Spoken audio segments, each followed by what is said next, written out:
Hello, everyone, and welcome to the OC Housing Talk. This is Mike Van Ruth with Tim Lorenz. How you doing, Tim? I'm still good after all these years. All right. Well, we had a lot of our topics come from our team meetings, but you were talking about the whole, now that we're coming out of COVID, a lot of these forbearance issues we're dealing with are going to come to fruition at some point. What are some things we need to be looking out for? What are some folks out there that need to be looking out for? Well, two things I want to talk about on that. If you're an investor and thought, well, some of these people are going to be foreclosed on because what they did is they didn't pay for a year plus on their mortgages because it was forbear. They didn't have to pay on them due to COVID. You had that option if they were in trouble for one reason or another. Some of you who are landlords and weren't getting paid by your tenants, you did that. And now, at the end of June, the forbearance comes up. I don't know the contracts because I haven't seen one yet, but they're going to start collecting on those. Some of you may not be able to start paying on it, putting yourself behind or possibly getting in trouble. Some of you have no way to pay it back because of how it's structured. I don't know, but they're talking about the number of foreclosures has gone up 36% nationwide. Okay. It depends on where you live. I haven't seen any numbers like that in Orange County, but 36% up across the nation. And there are over 700,000 people in forbearance in the nation that are coming up at the end of June, and there are over, I said 700,000, 2 million that have done forbearance. Okay, what does that mean? Some people are going to be in trouble. What percentage? I don't know. There may be a really nice workout. I hope there is, and it doesn't put stress on the market. If there is stress on the market, it's going to be on the side of listings. We could use listings here. I'm not going to speak to the nation. We're below still on January 1, which is usually the lowest point in the year. We're below that every month clear to June. So if there are houses, if you are in trouble, I pray that you're not, but if you are, get a hold of us. You can sell your house still quickly for more money than you thought, pay off your forbearance, pay off your loan, and even buy into another one. Don't let it get into trouble. Meaning, if you start showing in your credit report that you were behind to where you weren't paying your loan after forbearance, that will give you negative marks on your credit, and that may make it difficult for you to buy something else.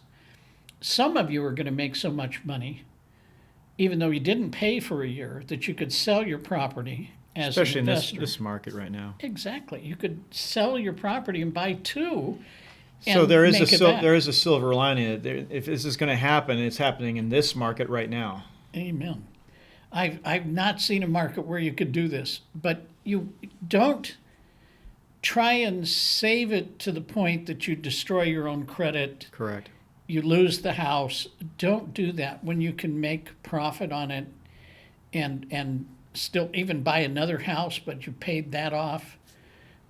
If you're going to do that, do it with a 1031 exchange, which means you don't pay taxes as a person who has. And that's for people who are investing in investments. property, they're not Yes. living in it. So Right.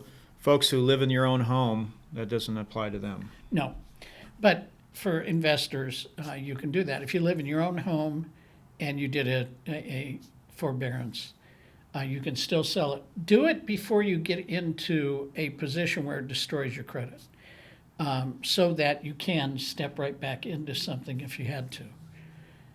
However you make that adjustment. Sometimes it's a step down, short term, especially if we're making so much money month over month, that after a few months you can come right back to what you had before. Correct. So if you if you find yourself in trouble and you don't live in Orange County, you don't live in California, if you do, call us. We'll be glad to help you hands-on. But if you're outside of the area, call us. We can help you find somebody that can assist you or at least talk through that scene or that situation. It's not like the mortgage meltdown, No. which is where everything fell apart. Well, what if all those houses came on the market? I think you might have a normal market. I'm serious. We are so hurting for properties to sell. The demand is huge. The number of people are waiting to get a property. And everybody's writing. Well, how many have you written recently? I've written about 6 or 7 for my client. I just wrote 2 this morning. So, but I talked to the listing agent, and they already had multiple offers. Over ask. Of course they did. Of course. And I have one agent that's probably done 15 offers. So, and the reason for that is everybody's bidding above by a lot, but that's because the people can't get a property. The demand, there's too few properties and too many people chasing it. So if we get more on, it will slow the growth down. But it'll also make it As easier. sellers, you have no competition. That's right. As a buyer, you have all kinds of competition for that same home. So That's right. this is definitely a seller's. If there was a seller's market, this is it. This is it. This is what it looks like. This is a seller's market. And if you had to buy, if you're selling, and you have to buy, it takes longer, so you want longer escrows. That's all. Yeah. But In once this you're this market, you can ask what you want. In a normal market, somebody might frown on that, but right now they're just happy they got the house. I can tell he's in the market. You can overprice a house. We still have houses that expire. What does that mean? They were on for the length of time of the listing, but it didn't sell. That's not good. In this market, when they sell very quickly, if you've gone the whole length, it's because you put it too high. If you put it too high, even though people are bidding over, if you start too high, you're cutting down the number of people who can be there. People don't want to do that unless they're in competition. There's a whole lot of psychology to this. There's no need to set the price high. Allow the market to drive it. Exactly right. The market will drive it, and it'll drive it well. It's hard to predict where the top of the market is, but if you start a little lower, then everybody thinks you're going to drive it to wherever it'll go. It's like throwing that chum into the water, right? Yes. It's a fishing analogy, but yeah, that brings the sharks in fast and furious. Yeah, it also, if you were using that, I'm sure there are other animals that would do the same. Yeah. Anyway, it is a very interesting period of time in all my years in doing real estate. And I've seen some really fast years. I've never seen one with such a low inventory number 6 months in. It's, in Orange County, I've seen where we've had over 16,000 units in a given month. Mm-hmm. Not even a given month as a spot figure. Right now, we have stayed under 22,300. Right now, we're at 2216. Are you talking about 2,200? 2,200. Okay. See, your mind can't even wrap around that. It keeps going to 1,000. I know. It's 2,200, 2,300. Yes, It's hard. It's just hard to believe. It's like they have to be making mistakes. Yeah, brain can't wrap around how little Thank homes you are for out there. correcting me Yeah. because I didn't hear myself. Oh my goodness, this is interesting. I'm actually hoping that some people come on the market not because they're getting wiped out, because they want to sell, and this forbearance helps them to decide to do that because the market does better when it's more balanced. People don't feel the pressure that you feel as a buyer now. Even the sellers don't like all the people running through their house. I mean, it's just, it's hard to understand the whole psychology of it unless you're in it, and it can be devastating for people. It's almost borderline hysteria in a way. Yes, it is kind of feeds crazy. itself. And then I'm depending on certain areas in which we're writing offers on. You look at the comps and you ask, because there's so few homes to go by. When you're pushing those prices that high, like my client was saying, are they even going to appraise for that much? I don't know. We'll wait and see. That's the wait and see game. It's hard on appraisers. Oh, they're getting their butts kicked right now. I would hate to be an appraiser right now. Getting yelled at from every side. Yeah. Yep, it's a very, very, very interesting time. Interest rates are still low. There are pressure, but I've been saying there's pressure to raise them, and there has been, and we haven't been raising them. That defies logic to me at this point because the market is doing well, and there's so much money that the Fed is buying. Well, that relates to your interview last week with Alan Mack. Matter of Yes. fact, today is June 15th, so the video for Alan Mack interview just dropped today. So we'll put a link in here for that video if you want to watch that interview in regards to loans and interest rates. Alan Mack's very knowledgeable, and you guys talk a lot Very about knowledgeable. that. Yeah.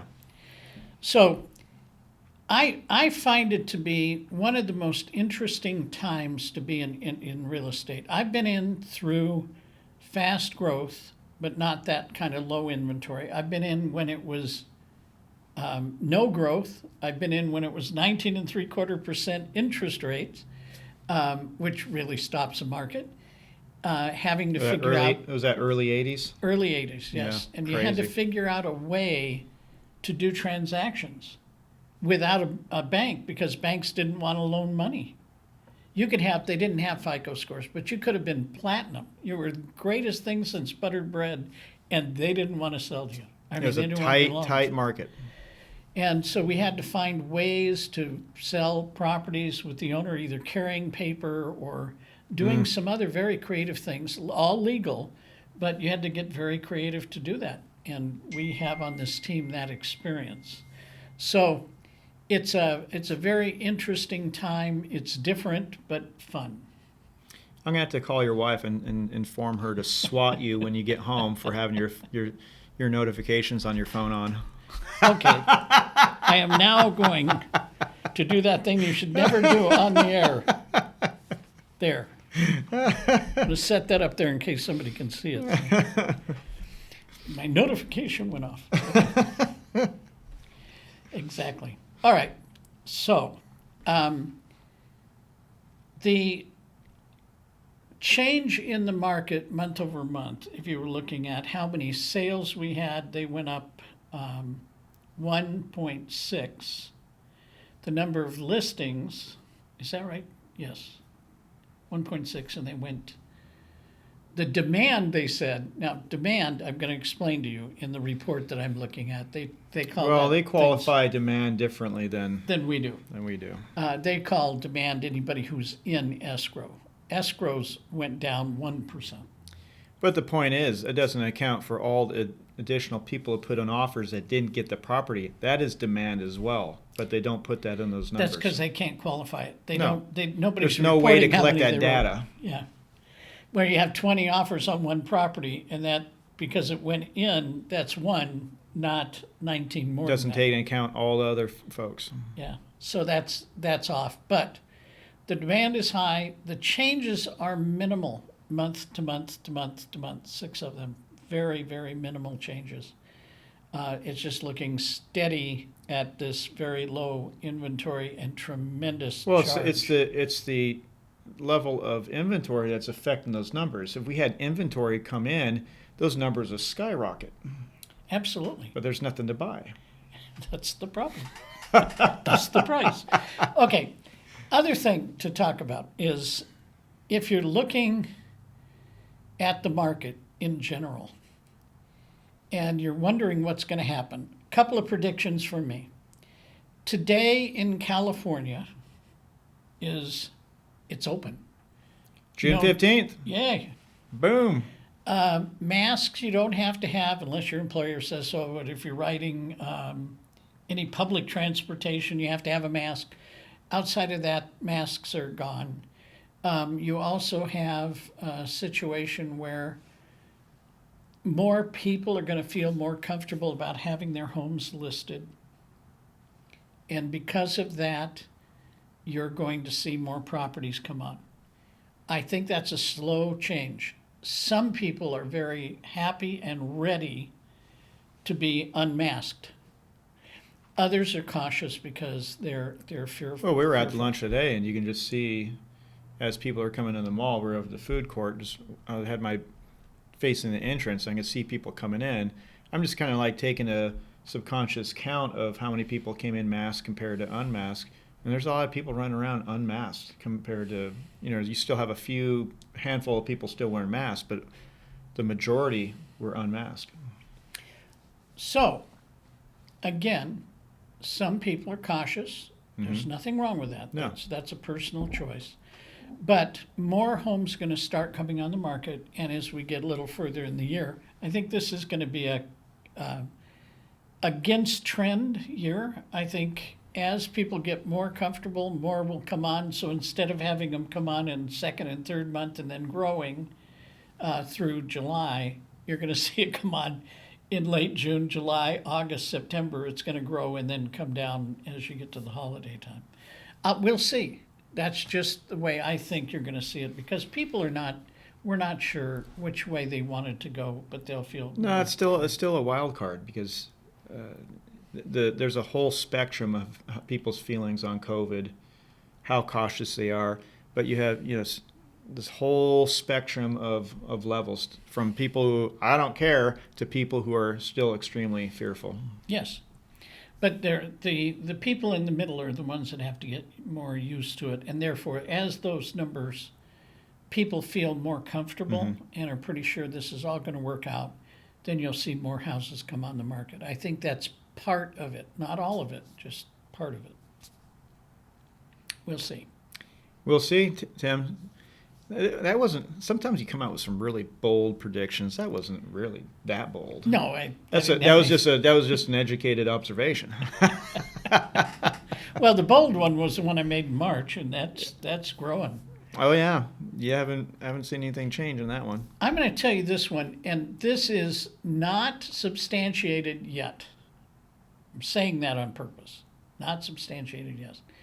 My wife was talking to somebody on Facebook, and the person was talking real estate. Not to the degree I do. She's not in the business, doesn't want to be. She's just married to a guy. Yeah, just married the guy. But this person said that last year houses were selling for $450,000, and now in their area they're selling for $2 million. And I said, please ask her where that is. I've not heard of that kind of growth. That's insane crazy. That's growth. Crazy talk. And I thought we were growing huge. What is that? That's close to 2.5 times probably.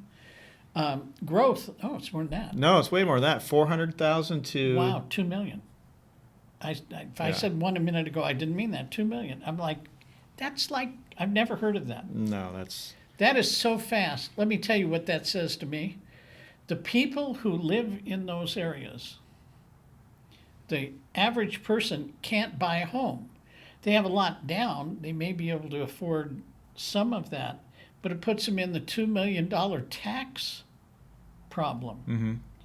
Unless you're living in those states where there aren't any taxes, that kind of growth is unsustainable, because the people who live there who can make big profit have to move out of state. You're priced right. You're or out priced of right. that area. You're priced right out of the market. Yeah. Of course, you can sit on it and borrow against it. I'm just saying. Turn the I house. don't know. Turn the house into a piggy bank. Not usually a good idea. No. Don't we know? We've seen that. Oh my goodness. Oh my goodness. Yes. And some of the people that we were talking about who are finding themselves in trouble may take out loans on their properties. Be careful how you leverage a house, and be careful about the loans. Especially if you're deciding to take out a second, make sure it's not better to take out a first if you can do it, because seconds are usually more money. And firsts are so inexpensive. So in solving your problem, we would be more than happy to answer any questions directly by calling us, calling me at 949-874-2247. Again, we're the Orange County Housing Talk. That's the blog. Our team is Elite Home Sales Team, and we're with Keller Williams.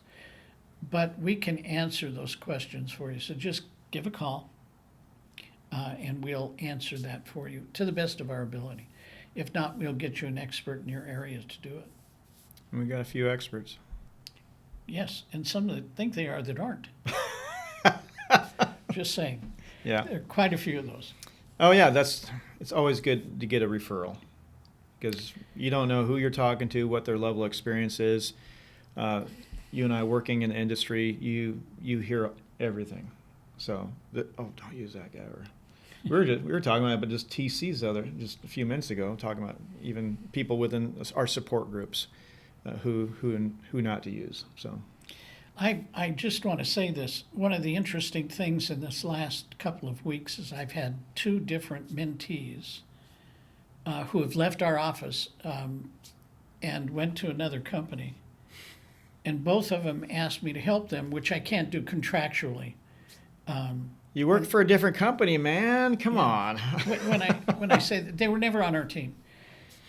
But they find themselves incapable of doing things, and that has to do with the management of the companies they went to. And I'm just going to say this, I'm not going to name names, but they went to companies where they have no training, No support. no office, and they can hang their license there, and the company collects a fee, and you just go do whatever you want.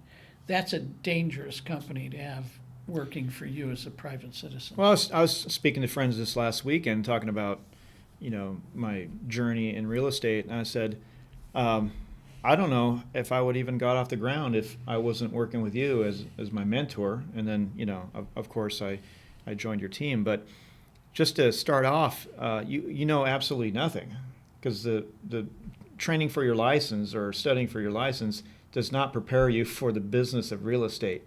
And and not to have you available to, hey, how do I do this? How do I do it? It would have been impossible. And I don't understand how some of these new agents can go to some of these companies and not have any support and expect to be successful or provide a good service for their client. It's an interesting business, and I'm gonna talk to you out there in the public who are not in real estate. It's the only business I know where most of our clients think they understand our business. They may have sold a couple of houses, one house, maybe 6 houses. And their belief in general is that you go out, if you price the home right, and your person can do that, the house sells itself. There's absolutely nothing that you have to do, and you're getting this huge paycheck, and that gets, by discount companies, they jump all over that. You get the best agent with us. Just a question for you.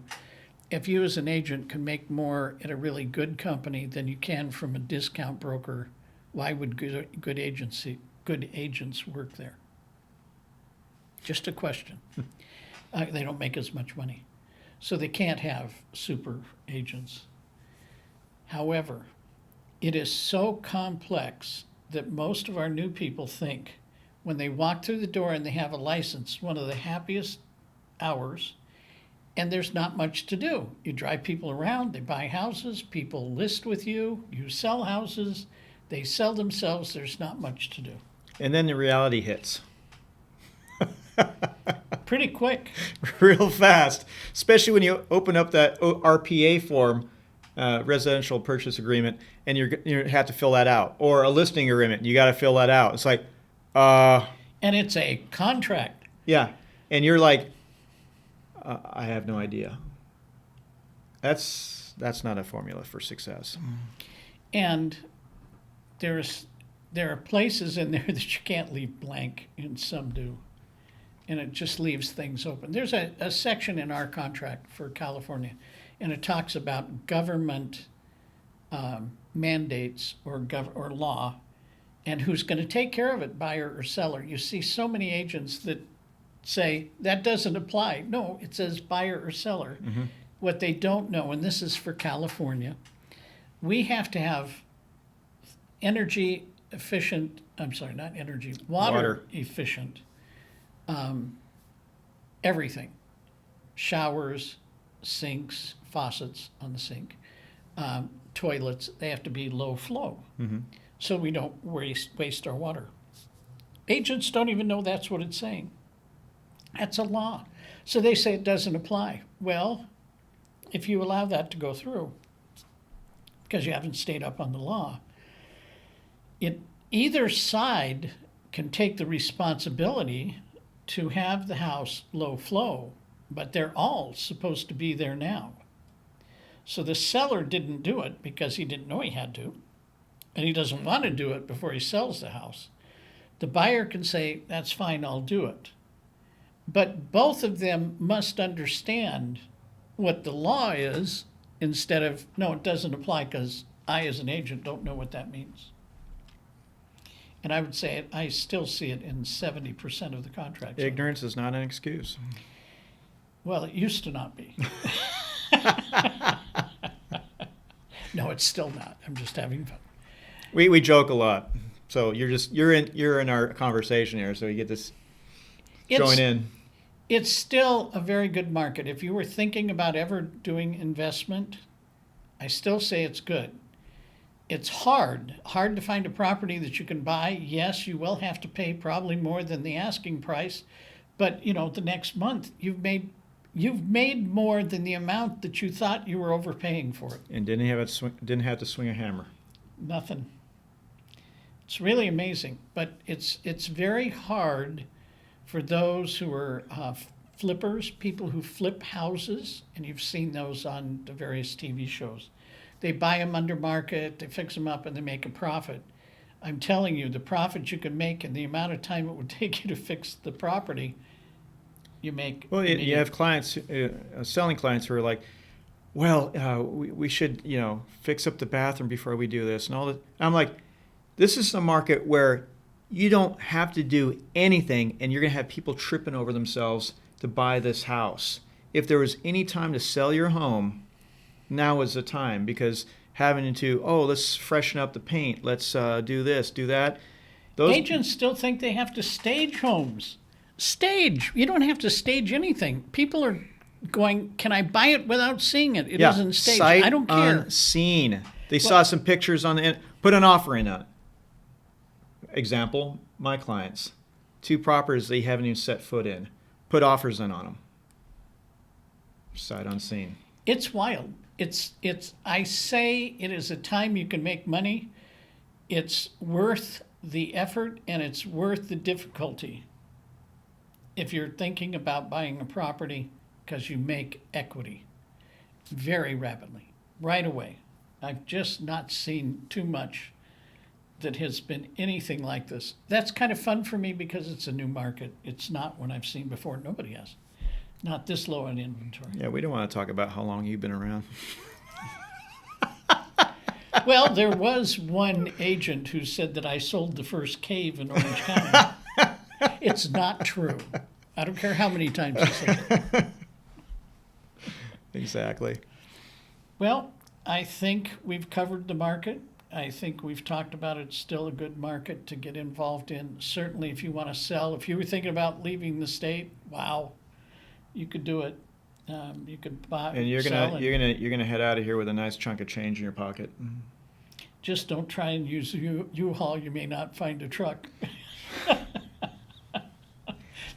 They're taking them and leaving them where they go, and it's almost no money to bring them back here if you're moving to California, but it's very expensive if you're going. Yeah, that's they do those little studies talking about, okay, from here to Phoenix, it's going to cost you an arm and a leg. If you were to turn around and come from Phoenix back to here, you're getting a deal. So that tells you where all the trucks are. They got to get the trucks back. They got to get the trucks back. They run out of trucks here in California. All right. Well, very good, Tim. Absolutely. All right, everyone. Well, thank you for watching the video. Don't forget to like, subscribe, and follow us on social media. Until next time, take care. Thank you so much. Thank you.